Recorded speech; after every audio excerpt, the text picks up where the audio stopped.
अनुवाद म्हणजे कमी लेखण्याचा प्रकार नसून भाषा संस्कृतीची आचार विचारांची देवाणघेवाण आहे, असे प्रतिपादन महाराष्ट्र शासन सांस्कृतिक विभाग सहसंचालक तथा सदस्य सचिव सचिन निंबाळकर यांनी केले। महाराष्ट्र शासन संस्कृती कार्य विभाग अंतर्गत महाराष्ट्र राज्य हिंदी, सिंधी, गुजराती, संस्कृत, तेलुगू, बंगाली, गोर बंजारा साहित्य अकादमी आणि मराठी भाषा विभाग यांच्या संयुक्त विद्यमाने आंतरराष्ट्रीय मातृभाषा दिनानिमित्त आयोजिलेल्या अनुवाद कार्यशाळेत ते बोलत होते। हा कार्यक्रम आशिष शेलार मंत्री सांस्कृतिक, डॉक्टर उदय सामंत मंत्री मराठी भाषा, डॉक्टर किरण कुलकर्णी सचिव सांस्कृतिक विभाग यांच्या मार्गदर्शनाखाली संपन्न झाले।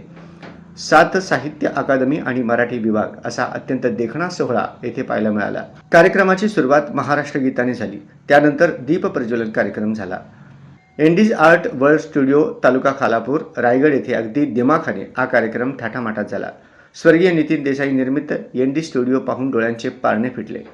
दिनांक 21 व 22 फेब्रुवारी 2026 या 2 दिवसीय कार्यक्रमात सुनील डागा, गोरख थोरात, अनघा भट, डॉक्टर सुनील देवधर, डॉक्टर सतीश यादव, प्रदीप निफाडकर, किशोर लालवाणी, संध्या कुंदनानी आणि Julie Tejwani, Tulsi Setia, Anil Sadani, Vaishali Trivedi, Pratima Pandya, doctor Darshana Ojha, doctor Hetal Barot, doctor Sunil Gondhalekar, doctor Manjusha Gokhale, doctor Jyotsna Khare, doctor Soma Bandopadhyay, Aridham Acharya, Jayram Pawar, Subhash Rathod, Veera Rathod, Pradeep Govte, Arun Shekhar, Vasanti Kale, Ambala Janardan आणि सोलापुरातून रेणुका बुधारम यांनी वक्ता म्हणून सहभाग नोंदविला।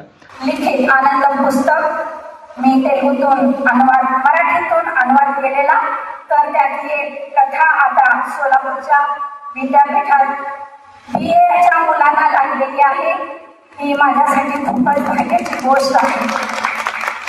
आणि अनुवाद करताना मला असा एक अनुभव आला की छोटे छोटे वाक्य अनुवादामध्ये असावे आणि पॅरेग्राफ वाईज अनुवाद करावा आणि शब्दभक्तीने त्यात भावना ओतून प्रेम भावनेने अनुवादावर प्रेम करावं।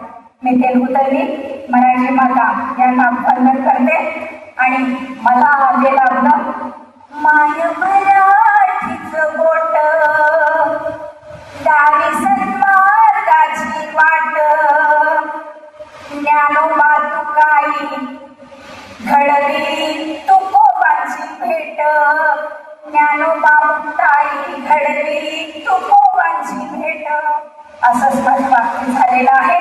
आता एक तेलुगू बोलते आणि यावेळी अनुवादाविषयी भरपूर सूत्रे साहित्यिकांनी सर्वांसमोर मांडले, अनुभव कथन केले। संध्याकाळच्या सत्रात वंदे मातरम हा सांस्कृतिक कार्यक्रम संपन्न झाला। यावेळी सचिन निंबाळकर, जगनबाबू गंजी, अशोक कंटे व इतर मान्यवर उपस्थित होते। हा कार्यक्रम यशस्वी करण्यासाठी सचिन व त्यांची टीम यांनी श्रम घेतले। रेणुका बुधारम यांना हा बहुमान मिळाल्याबद्दल त्यांचे सर्वत्र अभिनंदन होत आहे।